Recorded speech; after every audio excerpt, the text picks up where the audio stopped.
We've all seen the forehands from Carlos Alcaraz that seem to tear holes in the laws of physics, and the drop shots that laugh in the face of logic. We've witnessed a speed that makes his rivals appear to be moving in slow motion. Yet, for the iconic coach who sculpted Serena Williams' reign, none of that is the source of Alcaraz's true power. It isn't his explosive strength, his breathtaking agility, or even the highlight reel shots that leave us all mesmerized. In the aftermath of the Australian Open final, Mouratoglou pinpointed the one true weapon in his arsenal, the singular trait that was already setting Alcaraz apart from everyone else on the tour. It is the one quality that elevates him into a league far beyond players who have been on the circuit twice as long, and it is an attribute that cannot be clocked by a radar gun or captured in a column of statistics. It's the invisible force that can seal the outcome of a match long before the final point is ever played. What Mouratoglou saw changes the very way we must watch Alcaraz from this day forward. The most devastating weapon Carlos Alcaraz possesses is not a single one of his shots, nor is it his athletic prowess. It is the fortress of his mind. That was the deciding factor in the Australian Open final. So wrote Patrick Mouratoglou on LinkedIn, just after Alcaraz had become the youngest man in history to capture the career Grand Slam. And when a declaration like that comes from a coach who has honed the skills of Serena Williams and Naomi, Osaka, and Holger Rune, it lands with the force of a thunderclap because Mouratoglou has witnessed every conceivable weapon at the sport's zenith. He has guided players with serves that were nothing short of seismic, with overwhelming force, and with unparalleled court coverage. He understands the architecture of physical genius. And yet, he insists Alcaraz's most profound advantage is not rooted in the physical realm at all. It is entirely mental. It's that relentless inner voice whispering, "A solution will be found, even when the scoreboard screams defeat." It is the unshakable conviction that no deficit is insurmountable. It is his uncanny capacity for stillness in the storm, a calm that 99.9% of players could never hope to achieve. Facing Novak Djokovic, after a first set where Novak operated on a plane of existence that typically signals the end, 99.9% of players would have shattered. Carlos did not. Mouratoglou declared, "Do you believe Mouratoglou is right? That mindset ultimately crushes raw talent? Is the mind of Alcaraz truly a greater threat than his forehand? And is that kind of mental fortitude something that can be forged? Or is it a gift you are simply born with? Unleash your opinion in the comments below, and let the debate begin. Do the invisible qualities matter more than the visible metrics in the world of tennis? Subscribe to the channel, because grasping what truly forges a champion is infinitely more valuable than just watching the highlights. Hit that like button if you agree that Mouratoglou has just unveiled the secret to what makes Alcaraz an entirely different breed of player. The deadliest weapon is often the one you cannot see. That 99.9% figure is incredibly telling, because Mouratoglou is not merely suggesting that most players would find it difficult. He is stating that from that exact position, victory is a statistical impossibility for virtually everyone else. Djokovic delivered a first set of near-absolute perfection. The precision, the execution, the sheer dominance. It was the kind of performance that shatters an opponent's spirit, even if they manage to keep a stoic face. But Alcaraz refused to break. He remained composed, he remained locked in, and critically, he never stopped believing a path to victory existed, even when all the evidence screamed it was a fantasy. He is convinced a way out exists, even from inside the deepest of holes. Watching this match, you could feel it, Mouratoglou recounted. Novak delivered an almost flawless first set, and still Alcaraz was a statue of composure, calm, focused. That power to remain internally unchanged by external chaos is the hallmark of elite-level psychology. The vast majority of players allow outside forces to dictate their inner world. They crumble when they are losing. Their muscles seize up when they stand across the net from greatness. They begin to question their every instinct when their shots fail them. Alcaraz does not. His inner world stays constant, no matter what the score says. That isn't normal. It is utterly exceptional. And in Mouratoglou's view, that is the very thing that makes him a phenomenon. The Australian Open final serves as the perfect canvas to illustrate this, because the test wasn't limited to just one set. Alcaraz also had to navigate the Zverev semi-final, a match where debilitating cramps seized his body in the third set after he had already built a two-set lead. For nearly any other player, that would have been a mental death sentence. Most would have surrendered to fate the moment the cramps began, but Alcaraz held on to his belief, continued the fight, and clawed his way to victory after 5 grueling hours and 27 minutes, defying his own body's limitations. Carlos is a phenomenal competitor who consistently engineers solutions out of the most hopeless situations. That is what sets him apart, Mouratoglou stated. The key word in that sentence is always. This isn't about a single match or a fleeting moment of brilliance. It is a recurring pattern, a defining trait that emerges every single time Alcaraz is pushed to the brink. He doesn't just occasionally find a solution. He always finds one, because his core belief that one exists is unshakable. This conviction isn't born of arrogance, nor is it a denial of what's happening on the court. It is a highly evolved understanding that a tennis match is a long, winding narrative, and the person dictating the story right now may not be the one writing the final chapter in 10 minutes, if you can only manage to disrupt their rhythm and enforce your own. Most players can grasp that idea on an intellectual level, but to understand it and to truly believe it while you are being utterly dismantled are two completely different universes. Alcaraz inhabits both. His mind can process the brutal reality of the moment Djokovic is playing at an untouchable level right now, while simultaneously clinging to the faith that the entire dynamic can be flipped on its head. And when you compare that ability to other emerging talents, his uniqueness becomes even more stark. What's truly remarkable is that, purely from a talent perspective, several rising stars possess skills that rival or even surpass Alcaraz's in certain domains. Sinner, for instance, can strike the ball with a flatter, more punishing trajectory. Shelton likely wields a more explosive serve, and Rune possesses a flair for the spectacular, yet not one of them has shown the consistent iron will that defines Alcaraz. None have displayed his relentless conviction that a solution is always within reach, no matter how dire the situation. That is the great divide.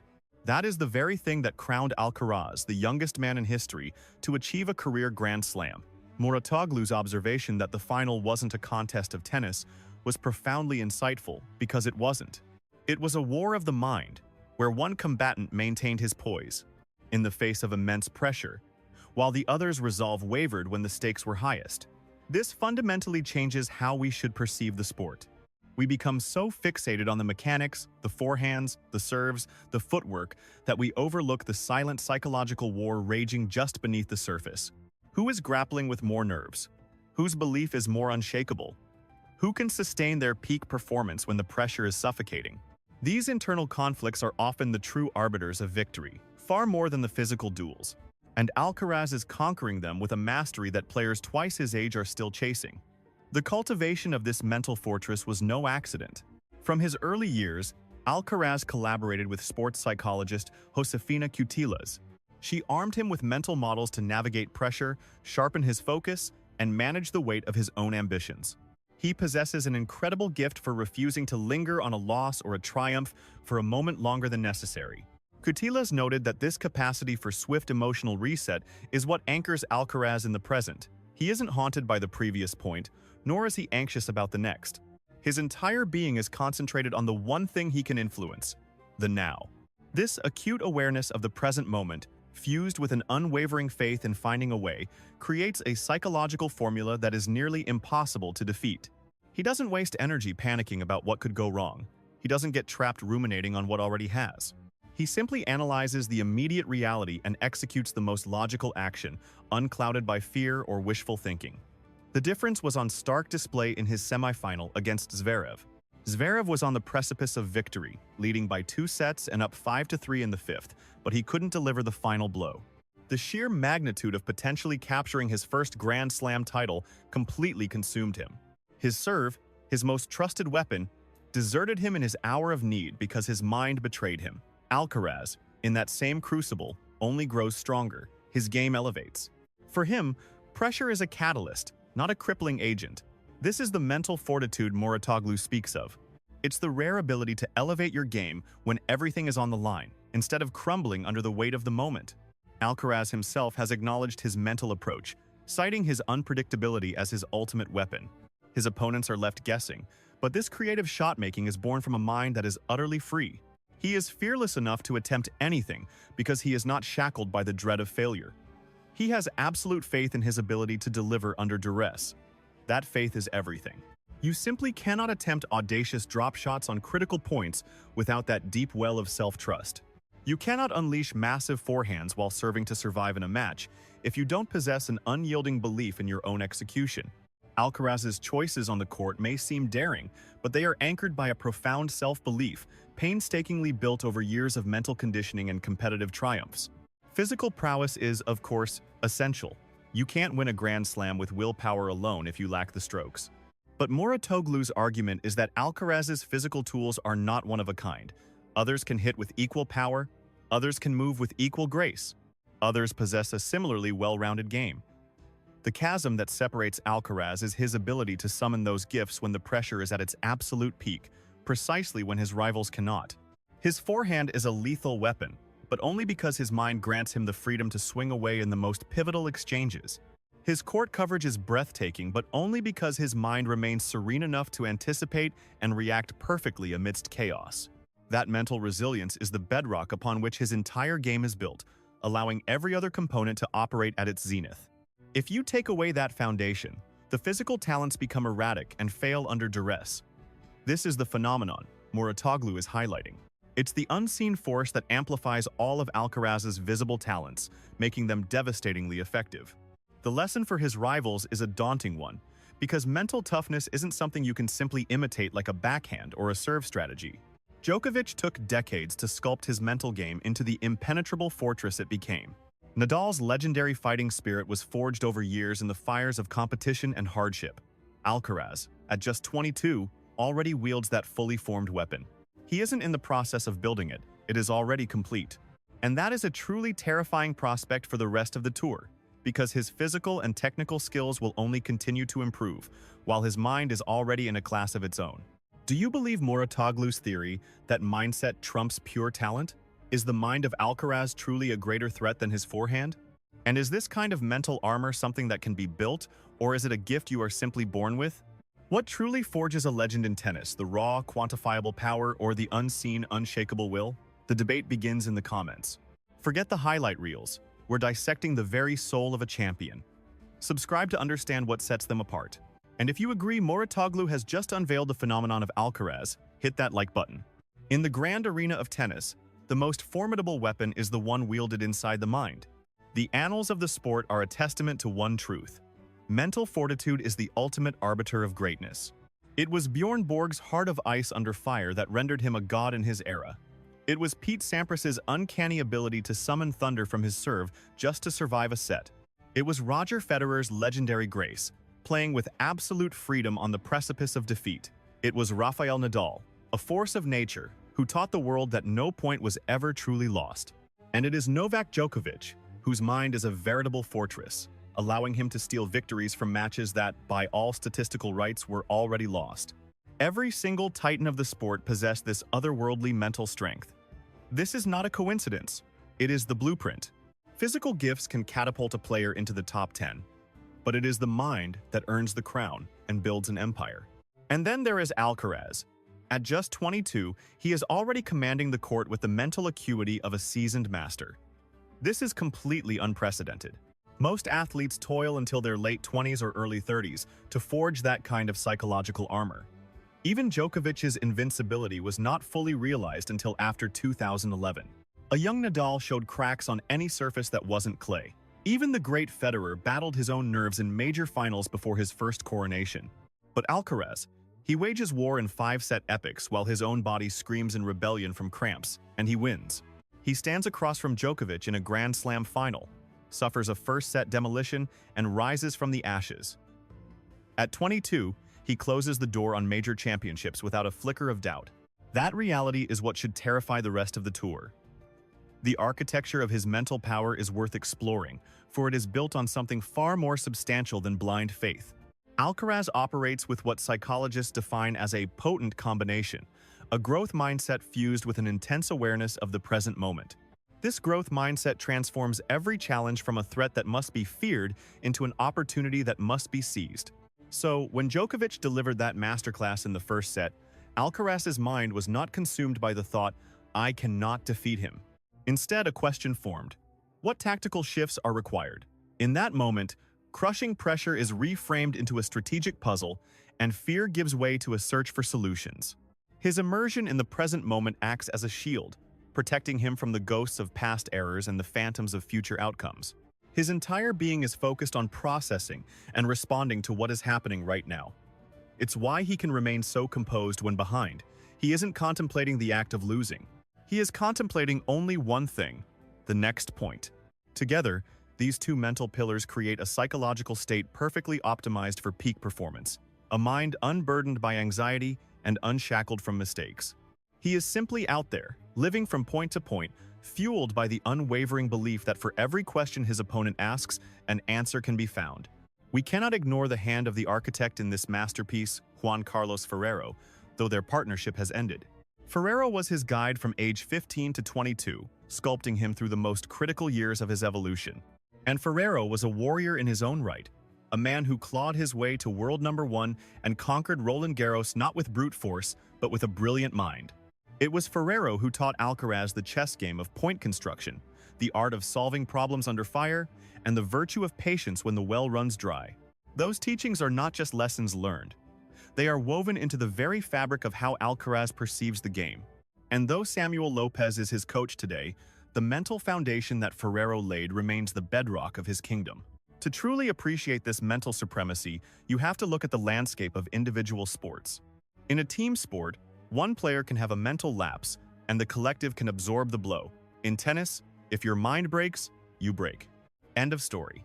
There is no one to cover for you, no teammate to lift you up. It is a lonely duel between you, your opponent, and your ability to function under unbearable stress. This singular nature makes mental power in tennis an asset beyond measure.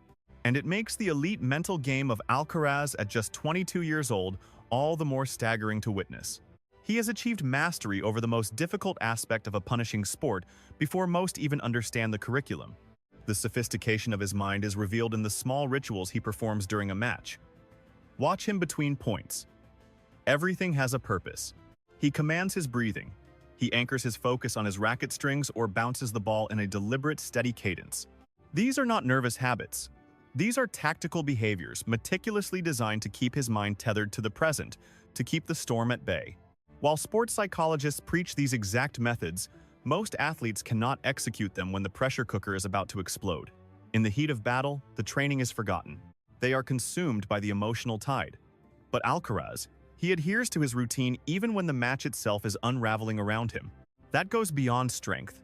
It is a profound display of discipline. Even the way he speaks to himself is a revelation. After an error, there is no cascade of negative self-reproach. There is an immediate reset, a quiet, firm vamos. This is not some form of toxic positivity. It is a pragmatic, almost brutal acceptance that what is done, and dwelling on it is a fool's errand. When he captures a critical point, there is a roar of celebration, but it is immediately followed by a sharpening of his focus. The first action releases the tension. The second prevents the poison of complacency. He is not merely a passenger to his emotions during a match. He is the pilot, actively steering his own state of mind. This conscious command of one's inner world is precisely what elevates an elite mentality above simple, natural composure. Any competitor can maintain their cool when victory is effortless and the path is clear. The genius of Alcaraz is his ability to project absolute tranquility even when facing a crushing defeat, a state he has forged through relentless training, and the ripple effect on his rivals is immense. It is utterly disheartening for an opponent to unleash their greatest tennis, only to see it fail to leave even a scratch on Alcaraz's mental armor. They can dominate the first set 6-1, and he will stand across the net, a portrait of unwavering self-possession. They can be on the brink of winning the entire match, yet his belief that a comeback is inevitable never wavers. It's a silent, relentless psychological war. Djokovic shattered countless opponents in the locker room long before the first serve because they walked on court already defeated. Alcaraz is now sculpting that same fearsome aura. A dangerous whisper is spreading through the tour, that he is mentally unbreakable, a belief that threatens to become its own prophecy. This raises a fascinating debate. Is such mental fortitude a gift from birth, or can it be forged in the fires of discipline? While Alcaraz was certainly born with a natural inclination for resilience, he has meticulously chiseled and perfected it with a team of sports psychologists and mentors. The truth, it seems, lies in the fusion of both an innate talent, magnified by years of purposeful, deliberate practice. For other athletes, this brings a glimmer of hope, proving that mental strength is not some fixed trait you either possess or lack. It is a skill that can be honed, Yet the chilling reality is that Alcaraz began his mastery years ago, reaching an elite pinnacle, while his contemporaries are just learning the fundamentals. One cannot ignore the powerful influence of his Spanish tennis heritage in this ascent. Spain is a crucible for mentally formidable champions. Nadal, Ferrero, Moya, Costa, Bruguera, all were defined by their indomitable spirit and refusal to yield. This warrior ethos is woven into the very fabric of Spanish tennis. The nation's deep focus on clay court battles, where grinding points and grueling physical wars demand supreme mental endurance, only strengthens this trait. This was the world Alcaraz was born into. He grew up witnessing Nadal transform every point into a life-or-death struggle. He learned his craft on the unforgiving clay, where mental toughness isn't just an advantage, it's a prerequisite for survival, absorbing the creed of never surrender that flows in Spanish tennis blood. That cultural inheritance provided him with a monumental head start in constructing his fortress of the mind. The commercial power of this cannot be overstated, because his mental resilience makes him a far more compelling brand. Miraculous comebacks are pure drama. A fighter's spirit captivates audiences far beyond the sport's core fanbase. Winning from the jaws of defeat creates legends and immortal highlights. Overwhelming physical power can be awe-inspiring, but it often lacks suspense. Watching a titan effortlessly crush an opponent is not a story. But witnessing a warrior refuse to break, clawing his way back from the brink to seize victory, that is the essence of gripping television. It is what transforms a fan of the game into a fan of the man. Which means Alcaraz's mental strength is doing more than just winning him trophies. It's turning him into a living saga, a champion whose story will be told, whose incredible moments will echo for decades to come. For a sport like tennis, fighting to capture the imagination of a new generation, that kind of narrative is priceless. The implications for the future are truly staggering, because if Alcaraz wields this level of mental power at just 22, and his technical and physical game continues to evolve over the next 5 to 10 years, what then is his ultimate ceiling? Is there one? For most athletes, the ceiling is defined not by their bodies, but by their minds, by how much pressure they can endure. Their performance is ultimately shackled by how they cope in the moments that matter most. But if Alcaraz operates without those mental chains, if his psychological limit is already brushing against the absolute peak, his potential is bound only by his physical and tactical growth, both of which are still ascending. His serve grows more potent by the season, his command of the net becomes more sophisticated. With every match, his strategic mind becomes sharper, more intricate. Should these trends continue, all while his mental game remains an unbreakable fortress, we may be witnessing the dawn of the most dominant career in the annals of tennis. This is no exaggeration. It is a logical projection, rooted in what Mouratoglou so astutely observed. His mental fortitude is the bedrock, a foundation already more solid than anyone else on the tour. Build upon that for another decade, and the results could be nothing short of historic. Ultimately, the conversation must return to Mouratoglou's central, brilliant insight. The world marvels at Alcaraz's explosive forehand, his impossible speed, his breathtaking shot-making, and while these gifts are extraordinary, they are not his secret. They are not what truly sets him apart from the other prodigies and champions. The true separation lies in the mind, the quiet, internal engine that allows his physical talents to perform flawlessly under the most crushing weight of pressure. It is the unwavering conviction that a solution can always be found. It's the serene calm in the heart of the storm, the defiant refusal to panic when 99.9% of others would have already shattered. That is his true weapon. It is the invisible, untouchable, and unquantifiable force that is infinitely more devastating than any physical strike could ever be. Because it is the one weapon that ensures all his other weapons are firing perfectly when history is on the line. One of the most revered coaches in tennis history claims we are focusing on the wrong thing with Carlos Alcaraz. It's not his phenomenal shots, but his terrifying mind. But is Mouratoglou onto something? Does willpower truly eclipse talent? Is the war inside Alcaraz's head a greater threat to opponents than his blistering forehand?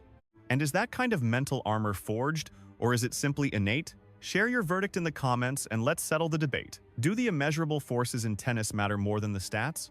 Subscribe to this channel because grasping the anatomy of a champion is far more crucial than watching highlight reels. Hit that like button if you believe Mouratoglou has just decoded what sets Alcaraz apart from everyone else. In a game of visible power, the deadliest weapon is often the one that is completely invisible. This offers a profound new lens for every fan watching the game. We must learn to look past the spectacle of shot-making and tune into the brutal psychological warfare unfolding. Who holds their composure when the script is torn apart? Whose conviction burns brightest when the match hangs by a thread? Who can execute flawlessly when the crushing weight of nerves should be bringing them to their knees? These hidden wars are waged alongside the physical clashes on court, and far more often than not, they decide the outcome. A player can paint the lines with perfect shots for 2 sets, only to crumble because their inner fortress fell in the third. A fighter can be utterly outmatched in physical power, yet rise to victory carried solely by the strength of their unconquerable spirit. Alcaraz is the living embodiment of this truth every single time he competes. His victory at the Australian Open wasn't won with his forehands. It was won in the battlefield between his ears. His semi-final triumph wasn't secured by his footwork. It was secured by an unwavering belief that, even through cramps and utter exhaustion, a solution could be found. This is the very pattern Mouratoglou recognized, a pattern that will almost certainly be the signature of Alcaraz's entire career. It won't be the highlight reels or the circus shots, but the silent, unyielding resilience that compels him to fight on long after others would have conceded. That stoic determination that looks inevitable defeat in the eye and refuses to back down, that is the real weapon. The one that statistics can't measure and highlight reels will never truly capture. It is a weapon that only reveals its full power in the crucible of pure adversity, when everything is at stake and most champions shatter. Alcaraz does not shatter. And for Mouratoglou, that is precisely what elevates him into a realm of his own. That is what his legend will be built upon.